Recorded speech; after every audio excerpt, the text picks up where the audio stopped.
Hello and welcome to the Radiate Fitness Podcast with me, your host, Amanda Reedy, Mum.O.T, personal trainer, nutrition and weight management advisor, PE teacher and lifelong happiness advocate. This is a podcast for you, the busy mum, where we'll talk about ways to prioritise your own fitness, health and happiness, because if you feel great, you thrive, and so does your family. Let's get started. Hi everybody, thank you for tuning in. This is my final episode of 2024. So it's just a short episode to say thank you to everybody for listening this year, to talk a little bit about my Christmas experience so far, and also just to let you know of some exciting news. So how has everyone's Christmas festivities gone so far this year? I think we've had a bit of a up and down time. Maybe that's natural, maybe that's what everybody has. But we are generally having a good time. It's fun. We have done a few different things. We've been to a few different places to visit. We've met Santa. We've been to a garden centre, which was a mental Christmas-filled joy, I guess you could put it that way. However, I found some bits of it have been a little bit overwhelming, a little bit more than I bargained for. In particular, I found putting up the decorations to be quite stressful. I don't know about you, but I did have to take myself out of the situation for a little bit just to have a breather and to kind of reconnect to my inner self of calm and serenity so that I could get back on board with the crazy Christmas joy that children bring. I was so looking forward to putting up the Christmas tree and decorating the house. I was really looking forward to it, and we did it quite early on in December.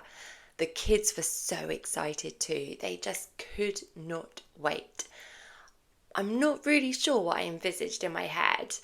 I kind of thought it was going to be calm and everything just like one at a time. I mean, it's crazy. My children are 5 and 7, so what I thought was probably just ridiculous. But the truth of the matter was the Christmas decorating day was absolute chaos. Once we got everything down from the loft, the children, in their excitement, pulled everything out of all the boxes, everything out of the bag. There was tinsel everywhere, there was decorations everywhere, there was lights everywhere. It was just all over the floor, all over the lounge. The dog was going nuts. I thought everything was going to get eaten. It was just a lot to take, and I could just feel inside my anxiety starting to bubble and starting to think, why is this not calm and pleasant? And I don't know. As I said, I don't know what I quite expected. I should know better. The children then decided just to start. So we got the tree out. We have a fake tree at the moment, and we got it out. We got it put up. We got all the branches out. The kids helped with that. It was fine. Then they just went tinsel nuts. And I know some people are not big tinsel fans. I quite like it. I like sparkly things. The kids love it. So they got every single piece of tinsel out of the boxes and it all went on the tree. There wasn't actually much green left on the tree by the time they'd finished. It looked hilarious. It looked ridiculous. I did take a photo of it and I think I put it on Instagram. It was just like nothing I've ever seen before. It was just this tinselized tree. My daughter then decided that wasn't good enough, so I started taking bits of tinsel off because it was a little bit too much, and then she put all the tinsel on and she became this walking tinsel Christmas tree around the house talking. It was quite amusing, it was very funny, but it wasn't this lovely, calm Christmas decorating day that I had been playing out in my brain since kind of things became a bit more Christmassy throughout November. But then, in motherhood, is anything quite what you expect it to be? I mean, let's face it, every day has ups and downs, sometimes even upside downs. Quite often I find that I'm turning on a sixpence and upside down, not knowing what's going on, picking things up, walking places, picking children up here, there, everywhere. And it's never quite as we expect. Some days, I guess it's as we expect. Some days maybe not quite as good. Other days, I actually think things can turn out much better than you plan or you imagine, which is amazing. But I think we need to really think about, as parents, what we go through on a daily basis, how you respond to it, how you need to be flexible, and actually think of the fact that every single day of parenthood we have got through. One way or another, we have got through it. And really, that is something that we should celebrate. So well done to everybody. I'm including myself in this, because sometimes I don't think we give ourselves enough credit as to how great we really are. So I try to celebrate this. I try to think about how actually you've navigated some tough things. But I also try and celebrate and appreciate how our children can really help us revisit this idea of innocent enjoyment and magic that as a grown-up we can forget about. We can see this magic has gone astray somewhere or could be lost entirely, and actually that's really sad. And I think one of the joys of Christmas is having your children help you to remember what this magical time of year and life in general, that awe and wonder, can actually feel about and feel to us. So I love the fact that our kids remind us that through their eyes, what and how much fun this time of year can be. How things don't need to go to plan, or sometimes how you just don't need to have a plan, and that these things that happen on a daily basis can be better than you imagine. And the fact that children generally, I do think in many situations they do have preconceptions, but quite often they don't have preconceptions about how an event, or how a day, or how something should go or might go, but they actually just kind of like roll with the punches, and that must be so freeing and fun. And we all did that once, but I think as an adult, you get taught to be really serious quite a lot, and nobody really wants to be serious all the time, do they? That's why I think it's so fun that when you kind of take a step back and just watch the kids playing sometimes, you see all these different things happening. They don't care. They've not planned this out. They haven't thought that when they're playing their games that this is going to happen or that's going to happen. They just let things happen. And I think that's really quite amazing. I find this hard, as I think for myself, I do try to control situations. Not for other people, but just for myself. So I'm a planner, I'm an organiser. I try to make sure that I know that the night before school I've got everything out, everything's ready. So just to try and make easy transitions. And I was starting to think, why do I try and control things so much? Maybe is it self-preservation? Maybe it's for an easy life, I'm not sure. Maybe it's through fear. The fear of not planning things properly, or arranging everything and organising everything, that things might go wrong or be less efficient. But why is it wrong? Who says it's wrong? Who says you need to be kind of efficient and everything has to just work and run? It's me, and I need to just kind of like let that go, I think, sometimes. So it's fine, and I just have to remember just to be a bit more, I think, free and easy sometimes, to allow things to flow, and it's absolutely fine. So during this Christmas decorating chaos, as I said, I could feel this like bubbling, anxious feeling inside me when everything was just a bit too much. So once everything was eventually up, the tree was up, decorated, we put decorations around the house, I think I had to leave the house. I had to get out for a minute just to take a breath. So I took the dog for a walk. And we'd go out for a walk regularly along the canal, which I live quite close to.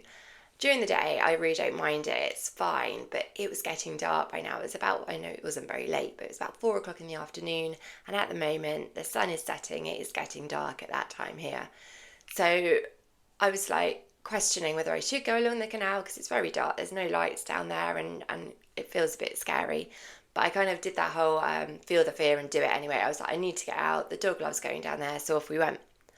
So we started walking, and it was just quite normal, it was calm, it was quiet, it was me and the dog. I think the dog was a bit worried about the dark as well, she's a bit of a scaredy cat really, but we just stuck together and we walked, and then in the distance I could see this kind of glow from one of the gardens which was backing onto the canal, and we got closer and closer, and I was like looking to see like what was going on. I wondered if they were having a party in the garden or something, but actually this house had filled their garden with fairy lights and Christmas trees, and there was a few kind of like of those Christmas light shapes. So I think there's some swans, there was some snowmen. It was so beautiful. It was like this beautiful sparkly winter wonderland woodland scene that was just like, if you didn't walk along the canal, you wouldn't know it was there. You wouldn't know it existed.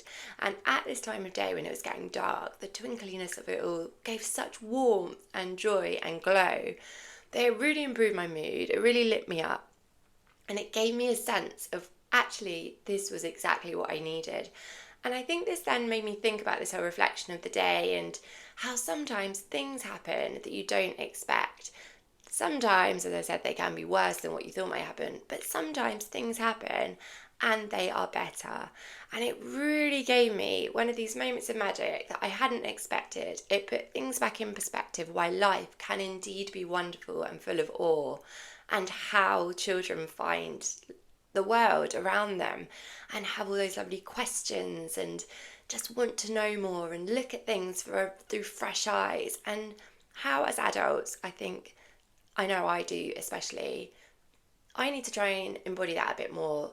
Look at things afresh, look at things through learner's eyes, and just enjoy these little moments which you don't expect. And so I'm trying to have this as kind of like my Christmas mantra. Look through fresh eyes. Don't worry if things aren't as I think they should be or shouldn't be. Just try and enjoy those moments. So I got home. I was ready for the chaos, which I know brings and happens in my house. And really, I think deep down I love it, because I think I am a bit chaotic as a person sometimes myself. But I felt recharged, and I was so glad that I took those it was only half an hour I was out, but that half an hour really, really helped me.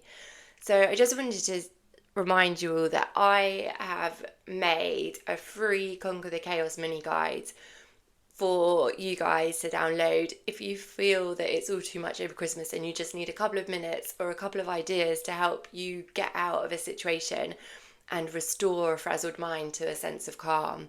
So there's 10 ideas in this little mini guide. The details are in the show notes, and I really hope that you can download it and use it and help feel that little bit of calm again. I've been using it quite a lot actually, so it's really helped me just kind of restore just my energy levels and just be ready to take on what happens in my house on a daily basis. So yeah, that's it for you guys. Please use it, and I hope it helps. Let me know. So secondly, today I just wanted to let you know of some exciting news about the podcast.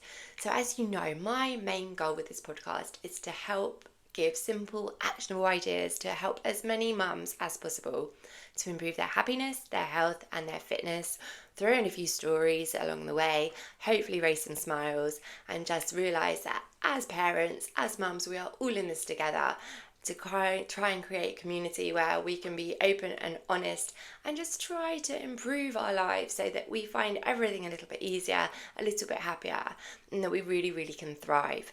So I felt that the name of my podcast, the Radiate Fitness Podcast, hasn't been quite right. It's not been quite the right name for what I'm trying to do and the community that I'm trying to embody and the ideas that I'm trying to share.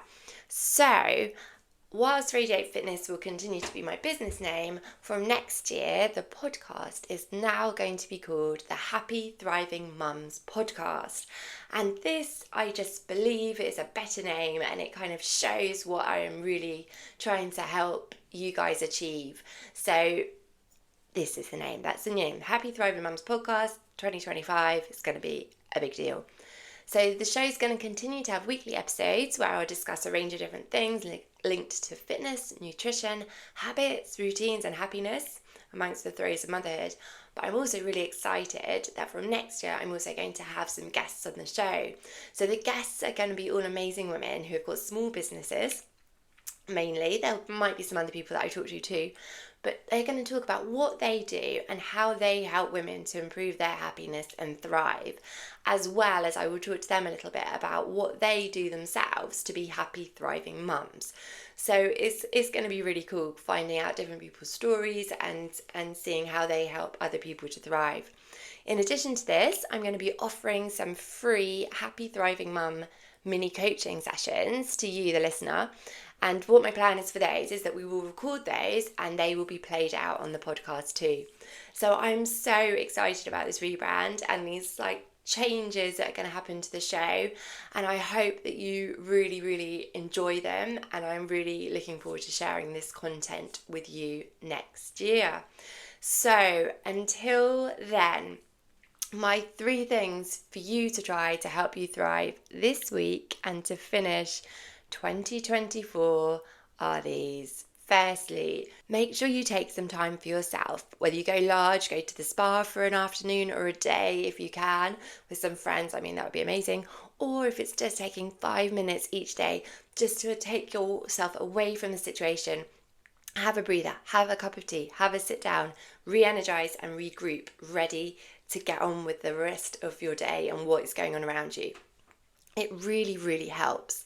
Secondly, try to relax and take away any pressure you put on yourself for Christmas and Christmas time to be a certain way.